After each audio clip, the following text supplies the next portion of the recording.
অতিপ্রবাহী তড়িৎ সব থেকে ইম্পর্টেন্ট জিনিস সেটা হচ্ছে আমাদের কাছে ওহমের সূত্র।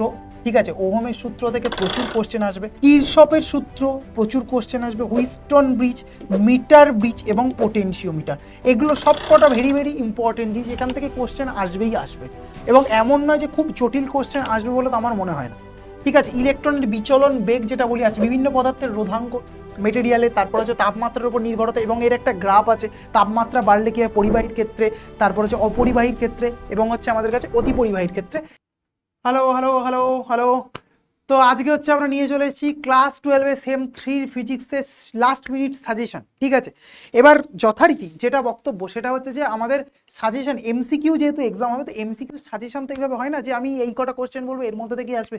অ্যাকচুয়াল যেটা হয় সেটা হচ্ছে কনসেপ্টের সাজেশন হয়, মানে এই টপিক এই কনসেপ্ট এখান থেকে হচ্ছে কোশ্চেন আসবে। তো সেই জন্য আজকে যে কটা চ্যাপ্টার আছে সেই চ্যাপ্টারের কি কি টপিক থেকে কোশ্চেন বেশি করে আসতে পারে, সেই টপিকগুলো, তার মধ্যেও কোনগুলো ইম্পর্টেন্ট, কোনগুলো বেশি ইম্পর্টেন্ট, কম ইম্পর্টেন্ট, সেই সমস্ত কিছু বলে দেবো। ঠিক আছে, তো আজকে হচ্ছে এই নিয়ে টপিক আমাদের ভিডিও, সেটা হচ্ছে ক্লাস 12 হচ্ছে সেম 3 ফিজিক্সের সাজেশন। যে যাই হোক দুদিন পর এক্সাম, ঠিক আছে, সো সবাই খুব ভালো করে এক্সাম দেবে, যা যা সারা বছর পড়েছো সেখান থেকে জিনিসপত্র আসবে, আলাদা কিচ্ছু আসবে না। আমি জাস্ট টপিকগুলোকে একবার রিক্যাপ করিয়ে দিচ্ছি, সেই হচ্ছে বিষয়। ঠিক আছে, তো স্টার্ট করা যাক। আজকে হচ্ছে আমাদের এই টপিক। তো ফার্স্ট চ্যাপ্টার আমরা হচ্ছে কি নিয়ে চলেছি, প্রথম অধ্যায় তড়িৎ আধান এবং তড়িৎ ক্ষেত্র, একটু বড় চ্যাপ্টার। এই চ্যাপ্টার থেকে কি কি আসতে পারে আমাদের কাছে, ফার্স্ট অফ তড়িৎ আধান সম্পর্কে কিছু জিজ্ঞেস করতে পারে। তড়িৎ আধানের হচ্ছে যে বৈশিষ্ট্যগুলো, যে কি কি বৈশিষ্ট্য, বিশেষ করে কোন বৈশিষ্ট্য না, এই যে Q is equal to plus minus n into e, মানে কোয়ান্টাইজেশন, চার্জের কোয়ান্টাইজেশন, এখান থেকে কিছু কোশ্চেন আসতে পারে, যে কোন চার্জ পসিবল কোন চার্জ পসিবল না, সেই জায়গা থেকে কোশ্চেন আসতে পারে। ঠিক আছে, পরিবাহী অন্তরক কাকে বলে, কার মধ্যে ফ্রি ইলেকট্রন বেশি থাকে কম থাকে, আবেশের দ্বারা তড়িৎ আধান। আচ্ছা, তারপর কোনো জিনিসকে চার্জ করার যে যে মেথডগুলো আছে আমাদের কাছে, ঘর্ষণের মাধ্যমে, তারপর হচ্ছে আহিতকরণের মাধ্যমে, সেই সমস্ত জিনিসগুলো একবার দেখে নিলে ভালো। তড়িৎ আধানের মৌলিক ধর্মাবলী যেটা বললাম, যে আধানের কি কি ধর্মাবলী। আচ্ছা, কুলম্বের সূত্র ভেরি ভেরি ইম্পর্টেন্ট।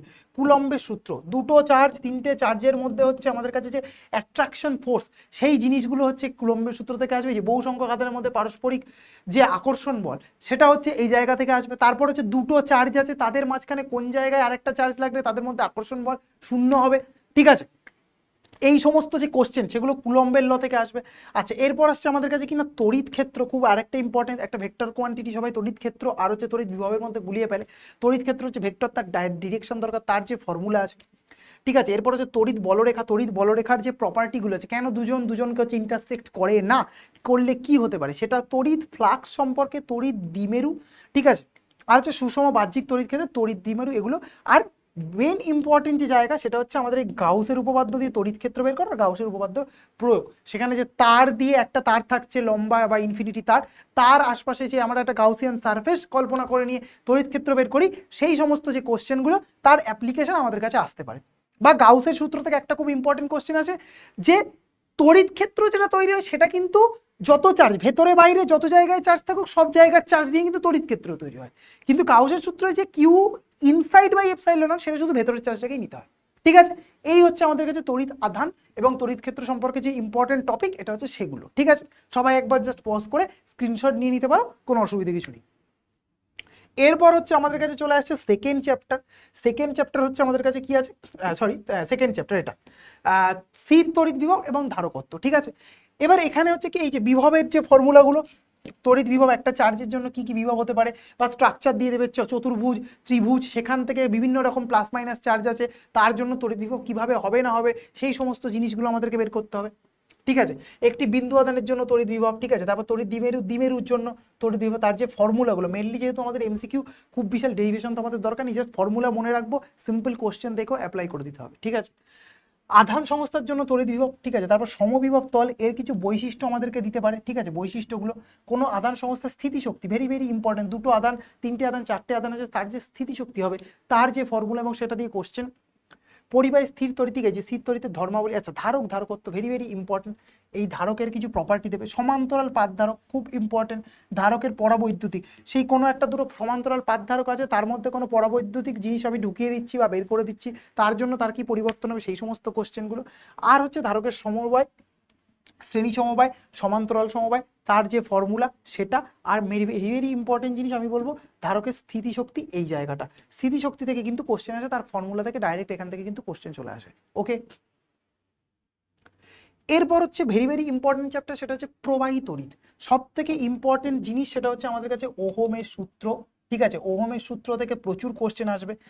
কিরশফের সূত্র প্রচুর কোশ্চেন আসবে, হুইস্টন ব্রিজ, মিটার ব্রিজ এবং পোটেনশিওমিটার, এগুলো সব কটা ভেরি ভেরি ইম্পর্টেন্ট জিনিস। এখান থেকে কোশ্চেন আসবেই আসবে, আসবেই আসবে, এবং এমন নয় যে খুব জটিল কোশ্চেন আসবে বলে তো আমার মনে হয় না।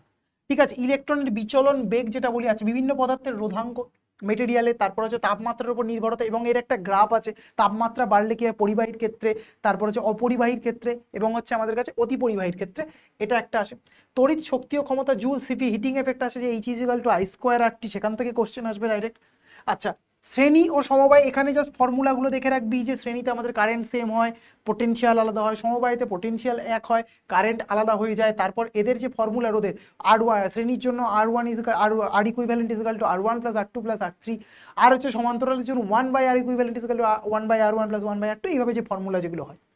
ঠিক আছে, আচ্ছা, কোষের তড়িৎ কোষের সমবায়, তড়িৎ কোষের জন্য হচ্ছে অভ্যন্তরীণ রোধ, এই যে কোষের সমবায় বা কোষের হচ্ছে সিরিজ বা হচ্ছে প্যারালাল, সেই সমবায়টা, এবং কোষের অভ্যন্তরীণ রোধ দিয়ে কোশ্চেন আসতে পারে।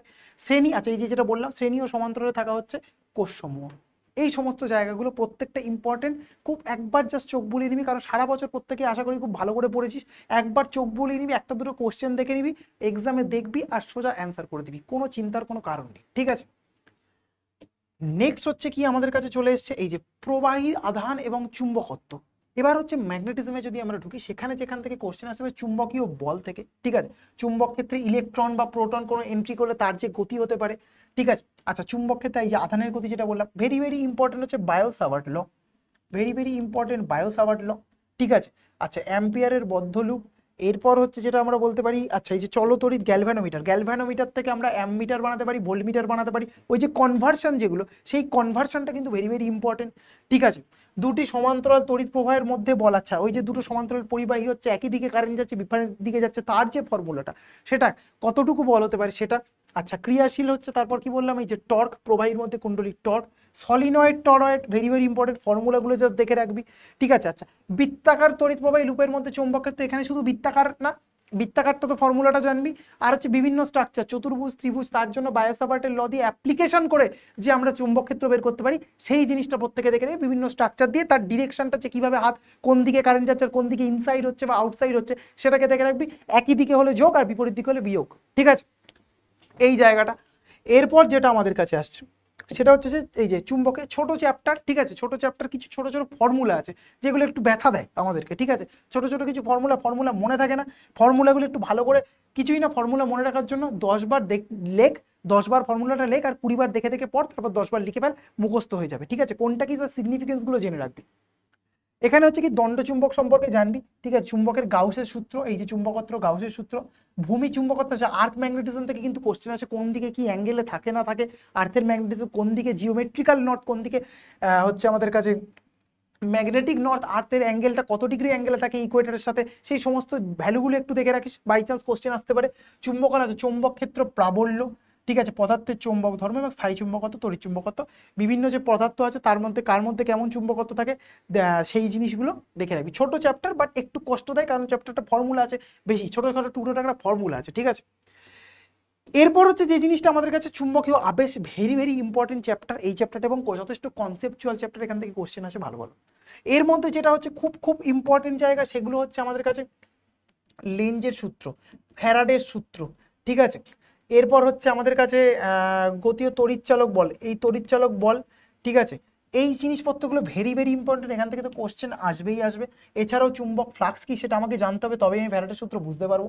শক্তির ধারণা, ঘূর্ণি প্রবাহ কিভাবে ঘোরে, আর আবেশাঙ্ক এবং এসি জেনারেটর, এই জিনিসগুলো একবার দেখে যাবি। এসি জেনারেটরে জাস্ট কিভাবে কাজ হয় আর কি কি জিনিস কম্পোনেন্ট লাগে, এটা দেখে যাবি, পুরো কার্যনীতি মুখস্থ করার কোনো দরকার নেই।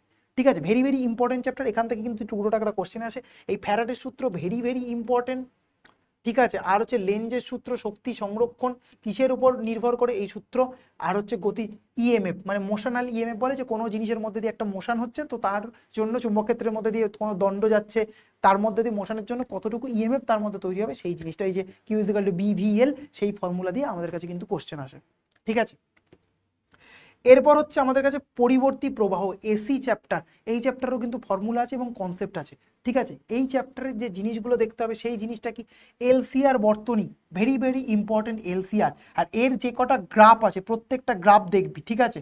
এসি বর্তনীতে ক্ষমতা ভেরি ভেরি ইম্পর্টেন্ট, একটি আবেশকে আচ্ছা যুক্ত ভোল্টেজ, প্রত্যেকটা যে সার্কিট আছে LCR circuit, LC circuit, LCR জানলেই বাদ বাকিগুলো সমস্ত হয়ে যায়, একটা একটা করে বাদ দিয়ে আমরা ফর্মুলা করে নিই। প্রত্যেকটার ফর্মুলা, প্রত্যেকটার গ্রাফ, কম্পাঙ্ক, কিভাবে তার ইকুয়েশন হচ্ছে, প্রত্যেকটা জিনিস দেখে যাবি, ঠিক আছে। এখান থেকে কিন্তু যথেষ্ট কোশ্চেন আসবে।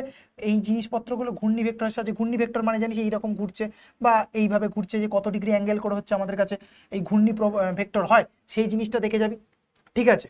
আচ্ছা, আবেশকে প্রযুক্ত প্রবাহী ভোল্টেজ, আর হচ্ছে এই এলসি স্পন্দক দেখে যাবি, বা হচ্ছে এলসি অসিলেটর বলি যেটাকে আমরা, আর হচ্ছে রূপান্তরক।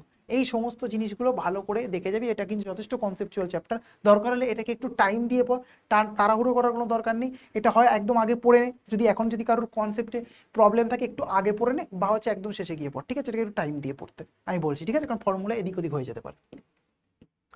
এরপর হচ্ছে একদমই ছোট্ট চ্যাপ্টার এবং বাচ্চা চ্যাপ্টার, সেটা হচ্ছে যে কি আমাদের কাছে তড়িৎ চুম্বকীয় তরঙ্গ। এখানে যেটা পড়বি যে ডিসপ্লেসমেন্ট কারেন্ট বা হচ্ছে সরণ প্রবাহ, এটা ভেরি ভেরি ইম্পর্টেন্ট। আর বিভিন্ন যে বর্ণালী আমাদের কাছে কি কি বর্ণালীগুলো হচ্ছে সেগুলো, এবং তড়িৎ চুম্বকীয় তরঙ্গ। এই হচ্ছে আমাদের টপিক সেম ওয়ান। সেম ওয়ানের জন্য এই হচ্ছে আমাদের কতগুলো টপিক, জাস্ট যে টপিকগুলো ভেরি ভেরি ইম্পর্টেন্ট এবং যেখান থেকে প্রচুর পরিমাণে কোশ্চেন আসবে, ঠিক আছে। যে যে টপিকগুলো আমি এখানে বলে দিলাম, আশা করছি 35-এর মধ্যে 30 কোশ্চেন এই টপিকগুলো থেকেই চলে আসবে। 30টা কোশ্চেন এগুলো আসবে, কারণ এর বাইরে আর বিশেষ কোনো টপিকই বেঁচে নেই। এর বাইরে আর আছেই বাকি, যে সেখান থেকে কোশ্চেন দেবে, তাই না।